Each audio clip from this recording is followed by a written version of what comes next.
So, I am lucky enough today to be having a conversation with Candice Carpenter Olson, who has an unbelievably impressive background of accomplishments from multiple degrees to being an outward bound instructor and an author of more than one book, I think, but who is best known, at least in our world, as the person who founded iVillage. iVillage is the primary thing that got women onto the web in droves. So what happened? I mean, were you sitting in an apartment in New York and you said, I have this great idea and here's what it's called and we're just going to get a bunch of women and it'll all work out, or what really was the story? Practically. I mean, honestly, the way it first started is I was a single mom with a baby, and I think we made a list of a few things that we thought would be interesting, and then because we were women, busy women multitasking with kids and work and everything else, we thought, God, wouldn't it be so cool if we could actually have women online using using the internet to solve real problems. What if when I had a really specific issue and a really specific problem, I could get a hold of 5 other women who just made that decision and we could get together and talk about it. You know, the first time I used my own product, I went to Hungary to adopt a little girl and I completely got cold feet. I was in this little Hungarian inn with horrendous food and I'm like, that's it, I'm going home tomorrow.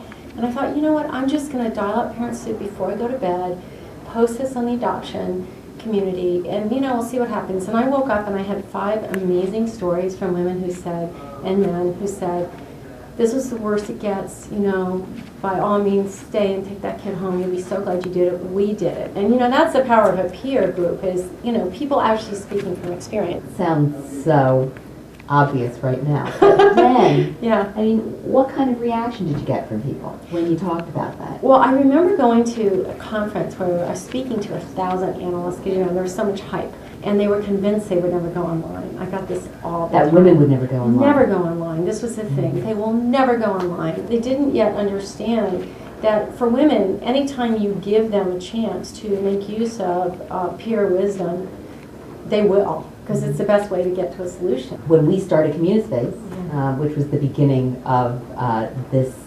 decade, people said the same thing to us. Well, actually, people said normal people won't go online. I didn't think it was just women. Yeah. When I walk into CommuniSpace, it kind of makes my heart skip a beat, because so much of our vision, and the technology really couldn't help us get there, was deep relationships with marketers. There were a lot of early discussion groups that were very anti-advertiser, anti-commercial.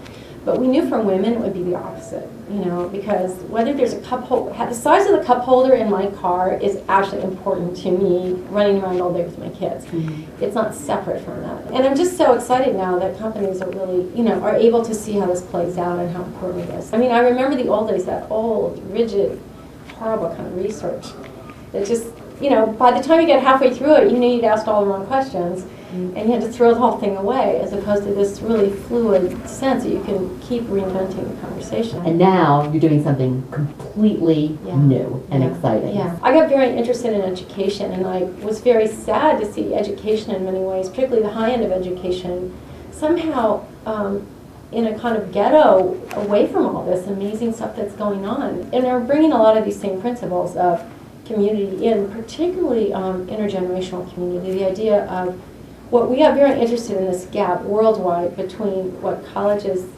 even great colleges, turn out in terms of what kids know and what companies need them to know on day one. An 8-week program for college grads that is less expensive than an MBA, shorter than an MBA, more community-based, that really prepares them for working in the business world in a really practical basis. The next generation all over the world that are also in touch with these professors and these CEOs and these business leaders, and really there's a way to pass on. I think each generation brings a lot of new stuff, but we need to find a way that they can digest what we've learned the hard way, and that's put in a form that they can enjoy digesting. And so the name of the company is the Fullbridge Program. Transforming the way people have conversations on the web, and now transforming how the next generation of workers gets ready for business. Yeah. Well, good luck to you. Thank It's you. so Thanks, great to Diane. have you here, Thanks. and you heard it here first. Full bridge.